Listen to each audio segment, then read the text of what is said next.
So like the quote, Which one?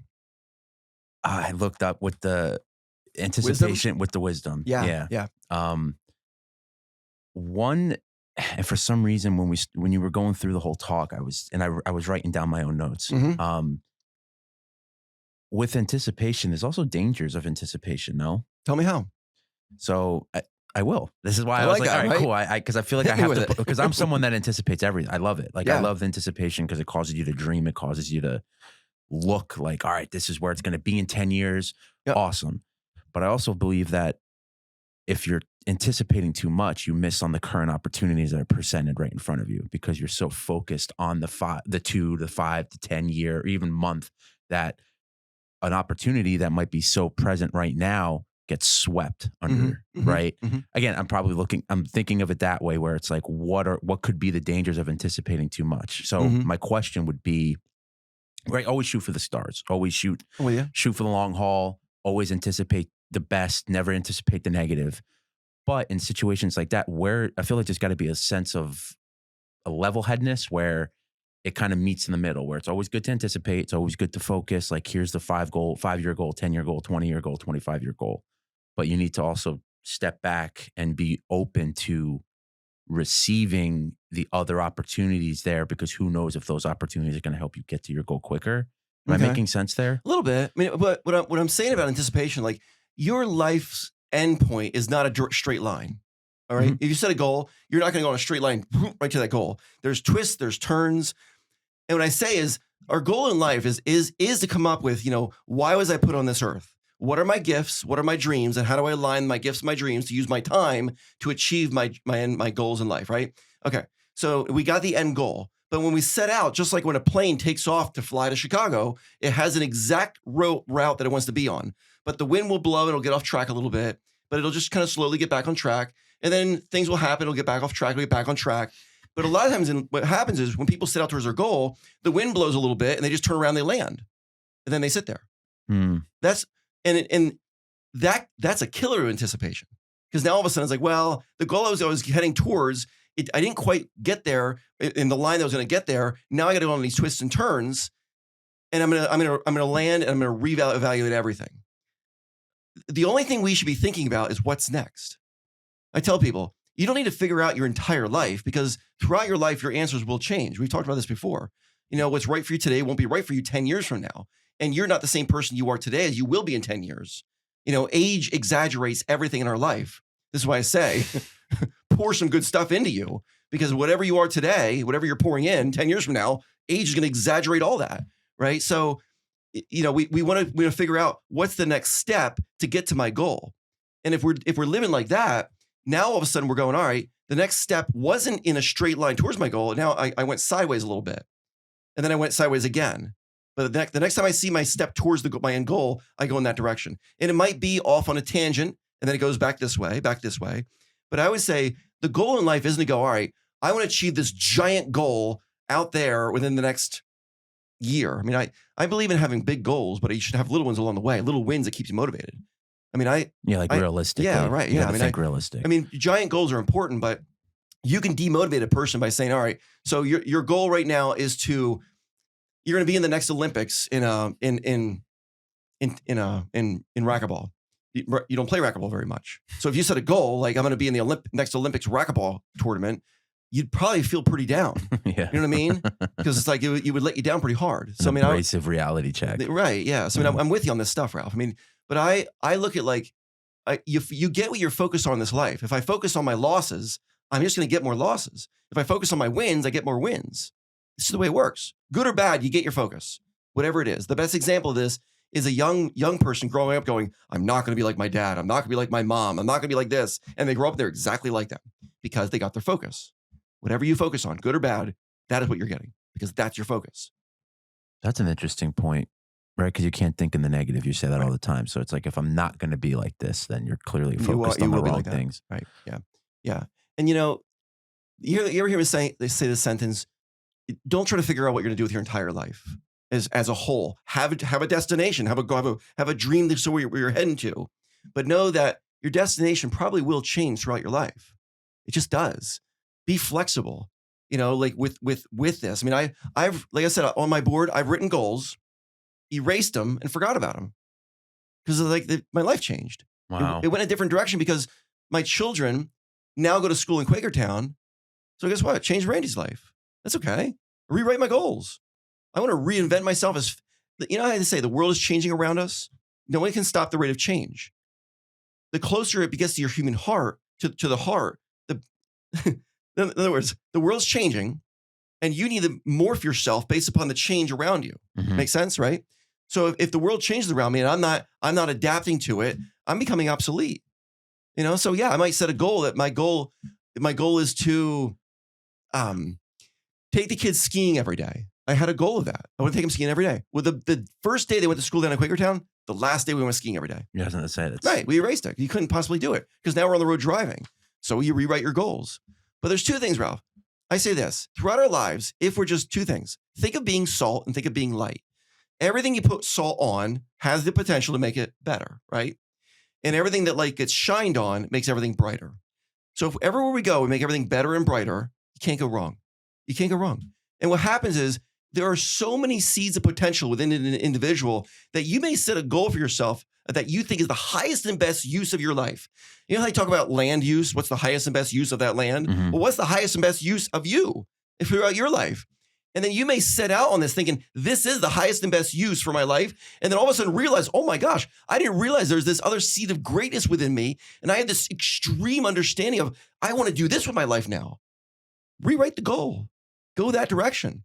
I would say the goal in life is to pursue all of our dreams with all of our imagination. And when you're doing that, your imagination can take you anywhere. Mm. But the goal is to have a goal so you can have anticipation to get to that goal. It's okay to set a goal and go, it just doesn't, I don't care anymore about that. I want to set a different goal.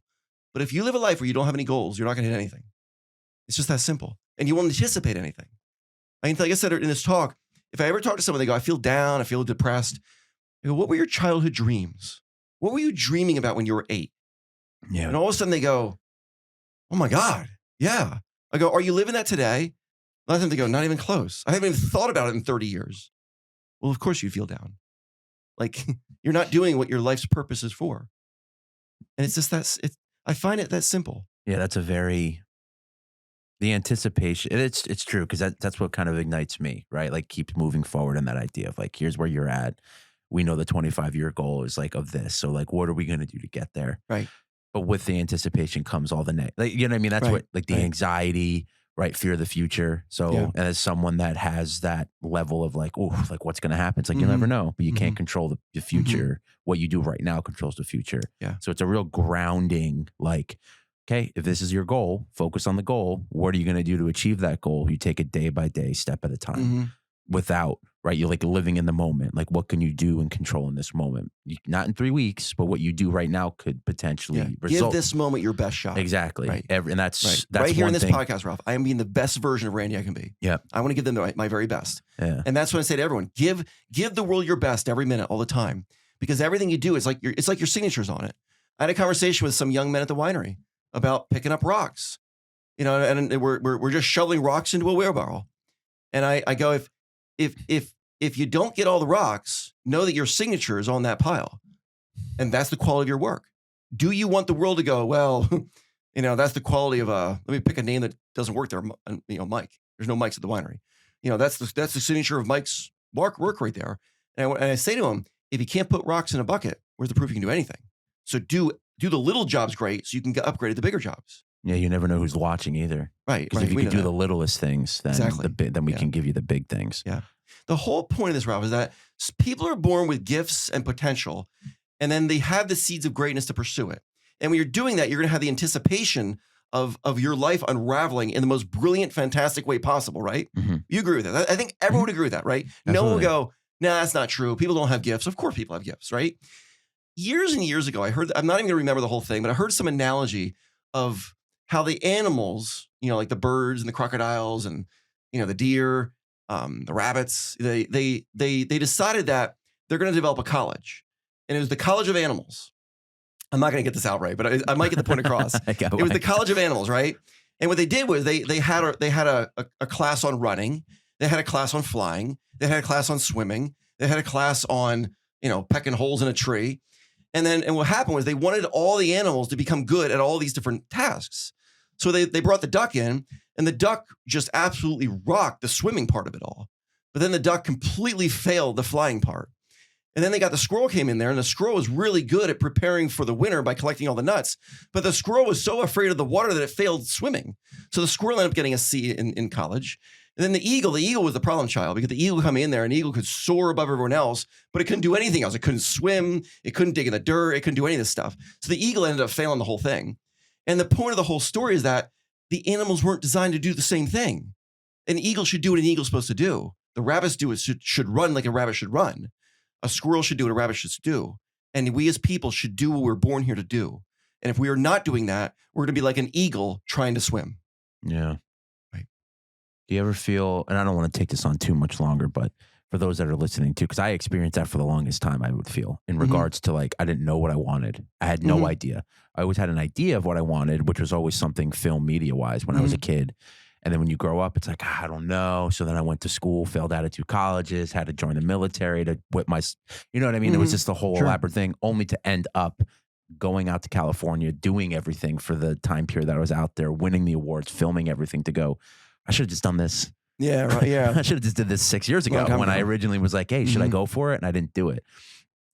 So for people that don't, but there's some people that don't know, like my little sister's experiencing this right now. She thinks she wants to do this, so she's going to do it. But then the decisions that she's making, it's monetary. There's a lot of down a path. It sends you down a path. So it's like, hey, if I'm going to commit to this, then I have to. What happens midway when you're like, son of a gun, I made the wrong decision. You see what I'm saying? And I've been trying to explain, like, hey, leave the monetary figure out of it. If someone came up to you and said, hey, we'll do this for free, like, come in, doesn't cost, do it. Do you want to do it? And if the answer is yes, okay, then you should probably do it. If the answer is, well, no, I don't want to, okay, so then you know the answer. Because if you remove money from the situation, that's where it is. And I think that's where that anticipation comes in. I think I want to, I don't know if I want to, but I really see the end goal, whether it be nursing, doctor, or this, but how do I get there? People are focused on the 5, 10, 15 years. And it's like, well, right now, make the decision now to get to that 15 years, because you never know where you're going to end up. You see what I mean? Yeah. All the young people that are trying to figure out what to do with their life. I mean, I'm still trying to figure out what to do with my life. We all are, right? You heard it here. Right. We all are. Everyone is. You heard it here. Like I'm always reinventing, right? And I think everyone should do that, because the answers change throughout life, right? I would say to them, just do everything. If you're not sure what to do, just do everything. And what happens is when you do everything, it slowly becomes clear of like, well, I may be interested in being a nurse, or being a dental assistant, or being a studio producer. Do it all. Do everything. And then you'll realize, oh, this is what I like, what I don't like. Yeah. And I would give a young person this advice. If you go to work somewhere and you're there for like 2 years and you're wondering, is this the right spot for me? And then you walk up to the company you're working for going, hey guys, I know I've been here for 2 years, and I know you've poured a lot of effort and energy into training me, but I'm going to quit. Wouldn't they rather have had you quit a week into it? Yeah, absolutely. Absolutely. So do that favor for yourself too. Yeah. Move on fast. Like if you're somewhere it goes, this isn't good for me, don't think, well, they're depending on me, they're counting on me. If you don't think it's the right thing, let them down now. Like, do it now before they invest in you for years, and then you got to let them down, and you've wasted 2 years of your life. Do it fast. And if you won't do it for you, do it for them, because everyone wants the same thing in the end. I tell people at Blue Ridge, no one needs to ever come to work that doesn't want to come to work, ever. That's a good point, because I see it from both sides, right? Like now being a W-2, and again, I know we got on some like crazy rant. I don't know how we ended up here from the anticipation topic up to here, but seeing it from a W-2 side, now seeing it as a business owner side, it's true. It's like, hey, listen, like I want to give from a business side. I'm like, dude, I want to give you guys everything. I want you to do it. If you want to do it, awesome. Like, let's do it. Like, let's make it happen. But I can't force you to do it. Sure, if you want to leverage the money aspect, do whatever you got to do. But it's like, if you don't want to be here, don't make my life harder as a business owner. Just tell me. And I go, okay, I appreciate it. Let's shake hands. There's no hard feelings. I don't hate you. There's no animosity. It's like, no, like it's just, it's time, but it's, hey, like it is what it is. Totally understand. It's not fit for you. let's just leave. It's the people or the employees that stay around for the 20, 30 years that resent or hate everything about it. Right. And then at the end of the 40 years, it's like, oh, I hated my whole job this whole time. And then from a business side, you go, how on earth am I supposed to know this? Right. When did you ever, when did you bring it up? Now we part ways. We don't like each other for whatever weird reason. And you're frustrated, right? When we could have had the conversation 20 years ago and you could have been like, if this doesn't change, I'm gone. And I go, totally understand. You know what I mean? So I kind of see it now from both sides where it's like, hey, honesty and open communication are the most important parts in life. We're back to telling the truth. Back to telling the truth. Back to telling the truth, right? You know, that's happened to me in this instance where I'm very careful to not let it happen anymore. But in the past, years ago, people would do things for me. You know, it may be my family members. They would do things for me. And I'm just like, sure, yeah, let's do this together. You know, and I'm thinking we're just working together. I see where this is kind of. See where I'm going? They and expect something in return. I'm going into debt to them. I didn't realize I'm going into debt to them. I didn't ask you to do it, but in their mind, I'm going into debt. And then some conversation happens later. They're like, well, you owe me. I'm like, based upon what? Yeah. Like, well, remember all I did for you? I'm like, I didn't know I was going into debt to you.